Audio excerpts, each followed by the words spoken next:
What if the life you planned isn't the life you're meant to live? Today we're diving into the Hallmark movie, Missing the Boat. And fair warning, this one sneaks up on you.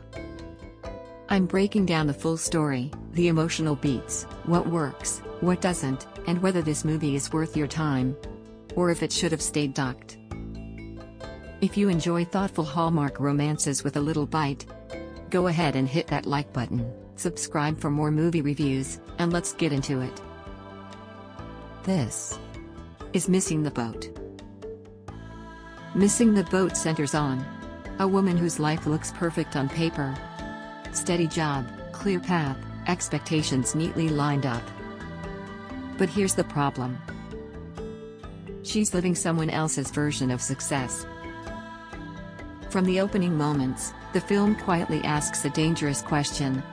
What happens when you realize you followed the rules and still ended up unhappy? Our lead finds herself at a crossroads. Professionally, emotionally, and spiritually. And like most Hallmark stories, the answer arrives in the form of a sudden change in scenery. She ends up near the water.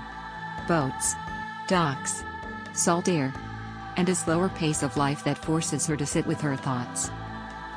And that's where the movie starts to breathe. Enter the love interest. He's grounded, unflashy, comfortable with who he is. Which, in Hallmark logic, means he's exactly the kind of man she wasn't planning on meeting. Their chemistry isn't fireworks. It's something better. It's easy, natural, unforced. And that's a smart choice by this film. Instead of rushing the romance, Missing the Boat lets conversations do the heavy lifting. Long talks, quiet realizations, moments where nothing is said, but everything changes. Now let's be clear. This is still Hallmark. You will spot the emotional turns coming. You know there's a misunderstanding on the horizon. You know a choice must be made. But execution matters. And this movie executes better than most. The performances feel grounded. No one is cartoonish. No one is chewing scenery. Our lead sells the internal conflict.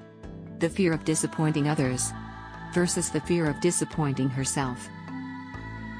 And that's where the title really lands.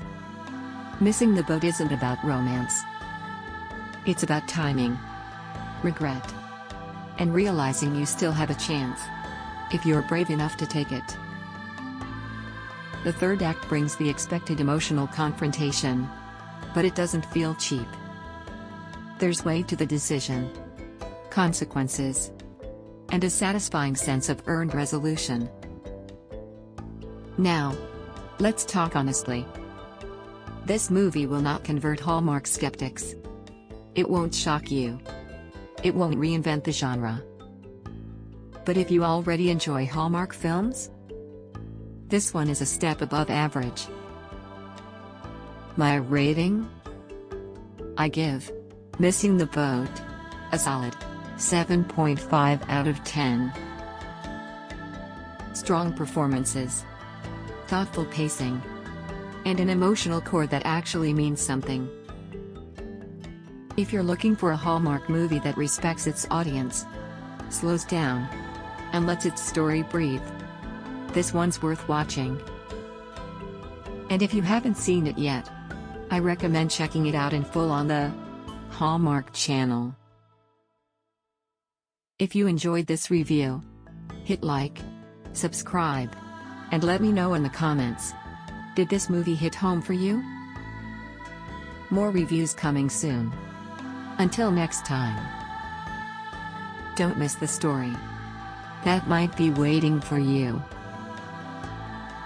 Video clips are being used under fair use for commentary, criticism, and review.